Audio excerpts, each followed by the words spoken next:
So we have a couple of cool other things on our agenda to talk about tonight. First one, I actually want to I want to screen share a little bit here. I want to pull this article up. Let us see. Let's see if this works, guys. Let us see. We are rolling. All right. So this came from comicbook.com. I saw this a few days ago.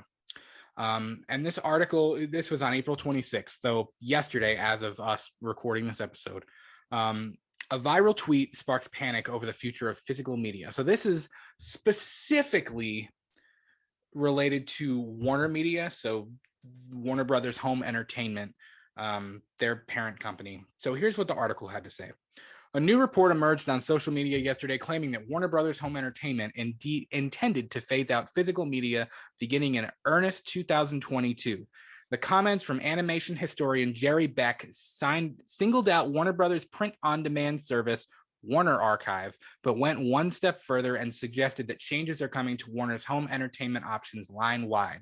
Beck's comments specifically addressed Looney Tunes and other animation projects, interesting, which he sometimes advises the studio on, but suggested a larger change at the corporate level, which seems to be how most of the people reading comments on Twitter are taking it.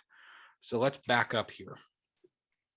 Okay. So obviously this guy is, he worked in animation, but also he's kind of on the inside to know a little bit more about what's going on with the corporation. So like we just said, at the corporate level, there has been nothing officially announced by Warner Brothers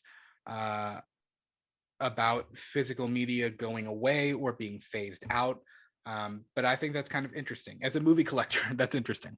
Yeah. So if we go on here, again, he's not a representative of WarnerMedia. But again, like this article says, fans are taking his word pretty seriously since he claims to have inside information on the Warner Archive site, where collections like a recent anthology of Tex Avery cartoons that he referenced in his initial comments. Gary Miernow, I'm sorry if I'm getting your name wrong, Gary, a publicist who works with Warner Home Entertainment, pointed out on social media that Warner Brothers and Universal inked a deal last year that will keep Blu-ray and DVD releases coming. At the time, the joint venture was expected to be up by Q1 of this year, meaning that there will be physical releases of big movies from Warner and Universal until at least 2031. So, what's your take on this, Miguel? So like pretty much by like 2022, WarnerMedia is going to start pulling back the productions of like physical DVD copies, right? This suggests, this tweet and this supposed leak suggests that WarnerMedia will be slowly beginning the process in 2022 of phasing out physical media. So all your DVDs gone, all your Blu-rays gone, and they will be transitioning into a streaming or digital type thing, whether that's a code, whether that's HBO Max, because WarnerMedia does own HBO Max. That's how we've gotten Mortal Kombat and Godzilla vs. Kong and all of the, these films that are now releasing on HBO Max. So I think that's interesting. And I know we're moving in that direction because, even if you look at, we had DVD, then we had Blu-ray, and then we had, what is it, Blu-ray? What's the advanced, not 4K? 5K. No, I'm kidding. I don't know. It's Blu-ray Max or something like that. I don't know. Yeah, something. There's an advanced Blu-ray, and then there's 4K. But how much farther can you go past 4K? Yeah. You know what I mean? Yeah. Like 4K is pretty crisp and pretty HD as it is. So I don't really even know where how much farther how are we gonna go to 25K? I mean, like, is it gonna magnify the image? Is it gonna be 3D? Like, I mean, like, how far do you go? Yeah. And I know. Yeah. What were you gonna say? I'm sorry. I know that we are going to, over the course of the next 20 years, even over the course of the next decade, I guarantee you they're not going to be the only one doing that. I mean, there's going to be a whole bunch of companies that start to phase out physical media because that's the day and age we're living in. I mean, look at streaming services and this whole big movie theater scare we've had. I mean, we didn't know if movie theaters were going to be around at the end of this pandemic. And I believe, fortunately, they are. I think they will be. The movie theaters or just DVDs in general? Movie theaters. Okay. So, for me, the first thing that goes to my mind is like, as a movie collector, as someone who I like having a physical, even video games. I know like PS5 is doing the new thing where you don't need to there's a disc version and then there's also a digital version where you just download the game. I even like having a physical copy of video games. So what's your take on this overall? Final thoughts? I think it's just around the time where things are going to start changing for streaming for movies, pretty much, because I'm almost certain that DVDs were going to come to an end, because as you can see, CDs pretty much dropped off the face of the earth. Yeah. The only reason obviously why record players are making a comeback, because they're a nostalgic feel, and obviously CDs may come back like that. I mean, who knows? I don't know, but yeah, I mean, CDs are going to be a thing of the past. I think, as if we all know, it probably already is.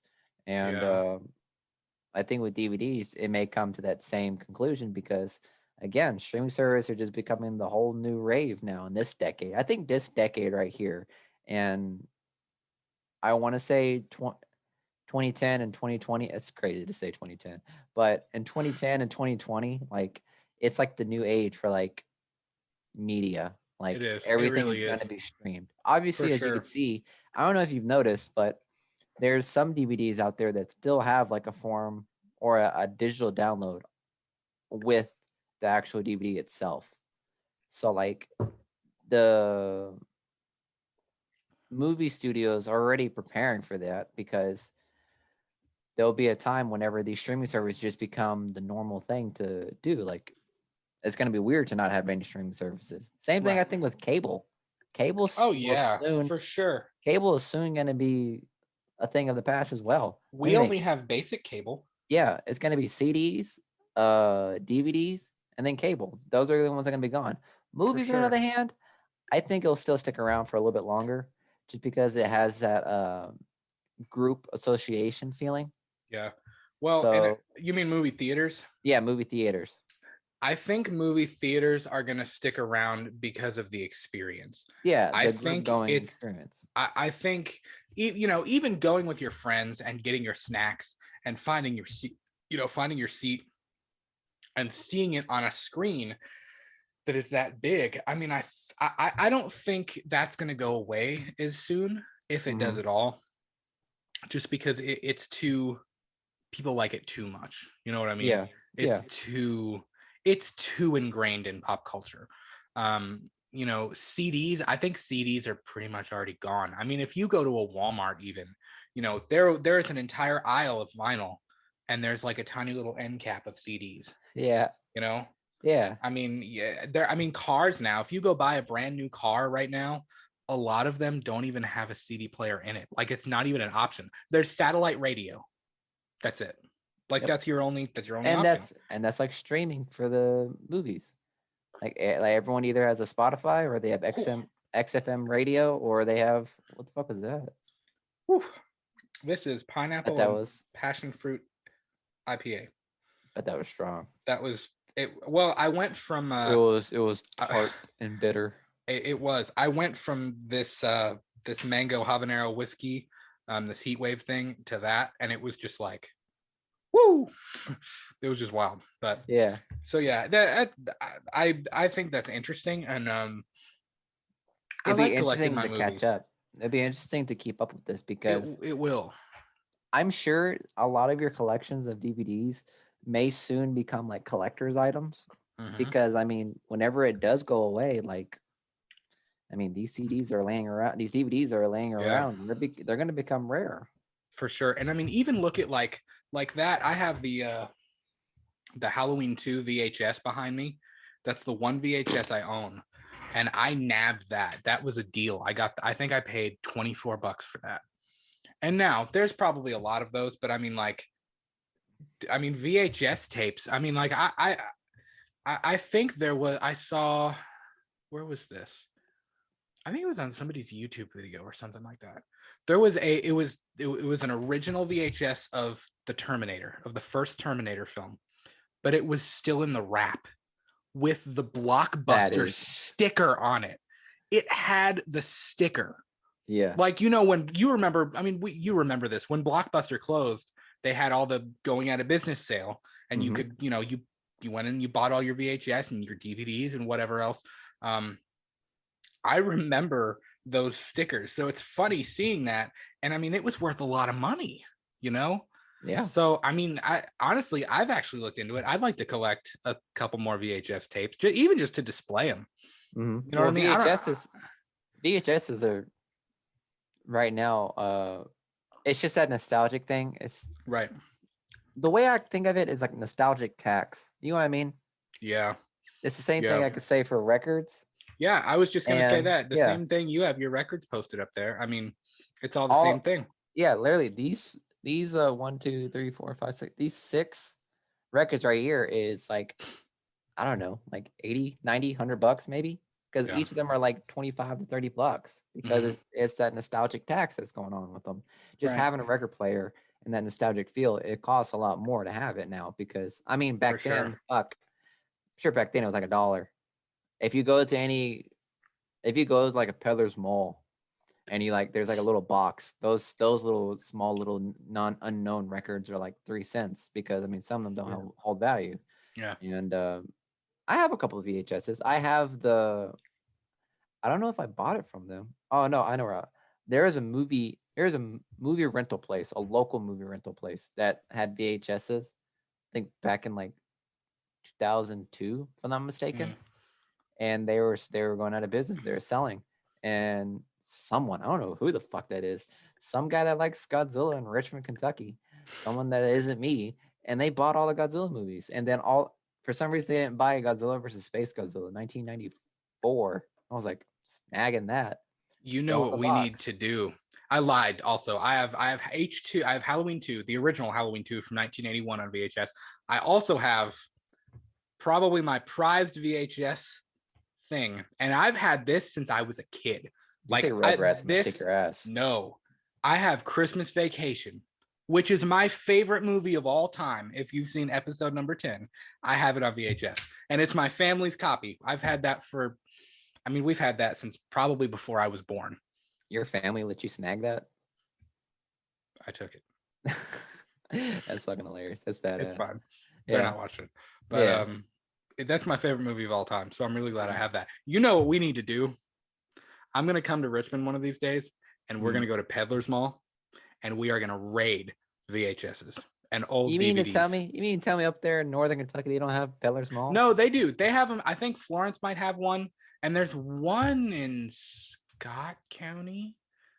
There's a couple of them. They're scattered. I think there's one in E-Town too. They're scattered around, but that would be fun. That'd be a fun thing. That'd be a fun Instagram live. Instagram live hunting for VHSs. But if for those of you who don't live in Kentucky, or I don't know if Peddler's Mall is just a Kentucky thing. I don't know. It's mainly like a southern, I guess, like a southern, midwestern, southern thing. Probably. Like, it's a chain. It is a chain. It's basically like a secondhand store, pretty much, of just anything. It's like a thrift shop. Yeah, but it's like it's a thrift shop, but basically like flea market. It's like a franchise flea market. Yes, when you go to sell whatever shit you have, there's everything from old pop culture stuff to old signs to furniture, like old vintage furniture. And it's kind of funny because like there's some vendors that literally it's garbage. Like why would anybody ever pay money for this? And then there's also stuff that is just like hidden gems that like people didn't really know what they had, and they're just selling it for like 95% off or something crazy. So it's like, I don't know, that'd be really fun, dude. We should definitely go and do that one of these days. Oh yeah. And I go there like almost every like other month just to see what's new. I haven't been to one in a while. There was one in Louisville. I remember I went up to Louisville the other week to pick up a car. There is one there. Maybe that's what I'm thinking of, because I know I've been to one somewhere else. It's like right next to Walmart, and we parked at the Peddler's Mall, and I was like, I really didn't know there was more than just one. Maybe for sales. Is there one under sales? I don't know. I feel like there's a couple of them scattered around. Yeah.